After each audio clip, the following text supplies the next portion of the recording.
Hey man. Yeah, just a quick pointers here. Go look at a drum track, I guess, or a piano track. Here's a piano track I recorded, okay? This is with the view normal. You know, usually you can click on the side if you want to drag it around. It doesn't have anything to do with the actual level. It's just a visual thing. But if you double click, it'll show you what it really is. Anyways, so this is a piano track. As you can see, there's headroom here. That means the wave, even at the loudest point, which is this peak here, it doesn't hit zero.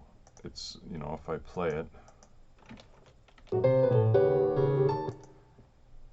it only peaks at -7 here, and I'll tell you why in a minute. But it's not peaking anyways. A lot of your recordings, when I get them or see them, they look like this, right? So they're peaking everywhere, and every time that thing goes anywhere near here, you're going to get distortion and bad digital distortion that's unrepairable, right? So when you're setting up your mics or guitar input or whatever live thing, MIDI's different, right? You can adjust MIDI after the fact, but you can't. Here, I'm recording a microphone right now. I'm not recording it. I have it in input, and here it is here. Check, check. So it says here the peak is -4. So unless I go, hey, I can hit 0 if I shout into it. So if I think, oh, I don't want to peak like that, I'm double clicking to get rid of that peak.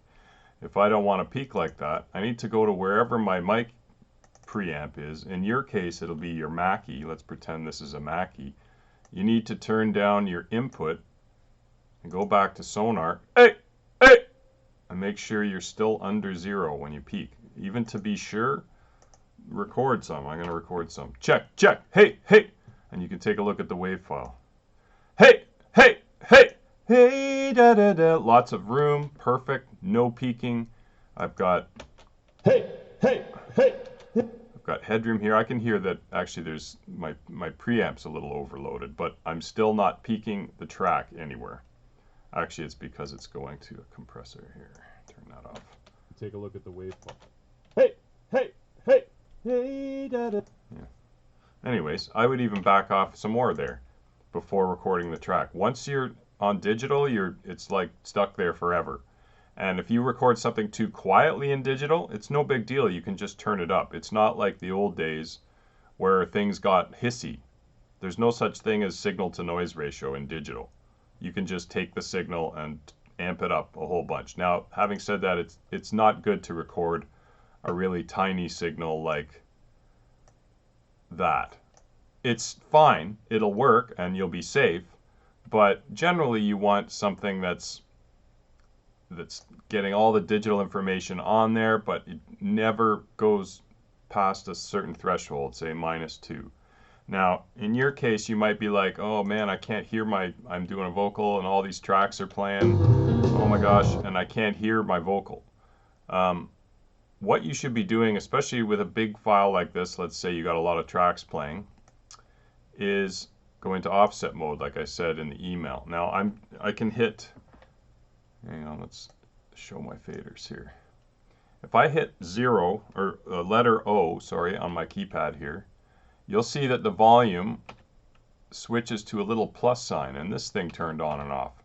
And it's called offset mode, or envelope offset mode, which means, I'm going to put it back for a sec. If I had an envelope, like sometimes you might have a volume envelope with something going on. If I go into offset mode, here I'm doing it now, the little envelope symbol here goes away, and it shows me a plus sign, meaning keep everything how I have it, but apply a global change to either one track or a whole bunch of tracks. So in this case, I would say select all, Control A, select all your stuff. You can also select by going over here to this side. I'm using the new Cakewalk, but it's the same thing, it's just different colors. Grab where the numbers are, hold your mouse down and drag upward, or you can click one at a time and hold the control button to group stuff together like any Windows program. But select all is Control A, boom. If you have any folders, I don't know if you use folders. I like to use folders. If you don't have them expanded, it won't select all the tracks. If I say select all, it doesn't select them properly. You need to open all your folders so all the tracks are exposed. Say select all, and then you can make a change. Okay, so I'm double checking that I'm in offset mode. There's a little plus sign there, the little yellow button's on. If I have all these selected and I hold my control button down, let me open up a few so you can see what's going on here. If I make a volume change, it will happen to all the tracks at once. See, they're all moving. Okay, so what I'll do with a file that has lots of tracks is I'll go down to -10 dB. And if they're set differently, it doesn't matter. They'll all go down together, right? That way now all my tracks are not going to peak anything. Nothing's going to peak. And I can go and adjust my master and look at the master fader and make sure it's good. Now you don't want to go too low with this stuff. I'm going to undo all this because I already had one set. But now I can go out of offset mode, hit letter O, or click on the little offset button. Now I'm back to normal. All my automations are working. Nothing's changed out here, but behind the scenes, it's like an additional fader was turned down for everything. So now this will all play back quieter, and your mic, you don't have to turn the offset down on. You mean you're going live or whatever, so you'll hear it from wherever you have it set up in your system. So the tracks will be quieter, and your mic should stay where it was. So at least you'll be able to do that. And if you do that, you're less likely to have any reason to peak your input track. And that's pretty important stuff. What else should I tell you while we're doing this? Offset mode.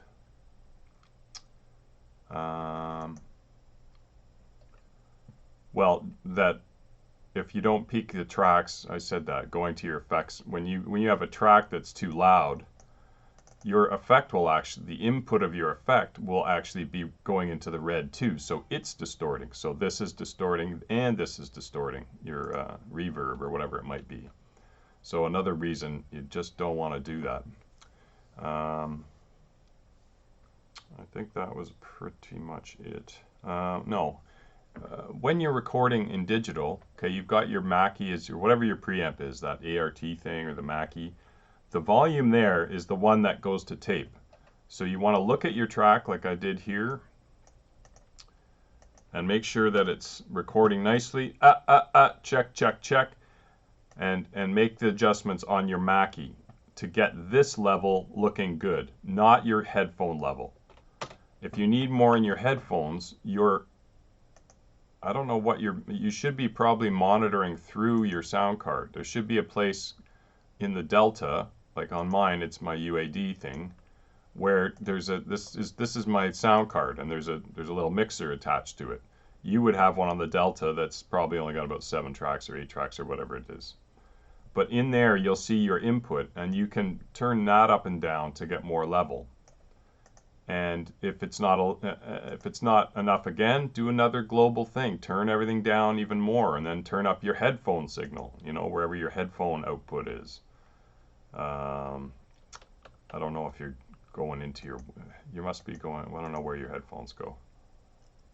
Does the Delta have headphone input? I forget. Anyways, that's enough for now. That's enough of that. Okay, see you.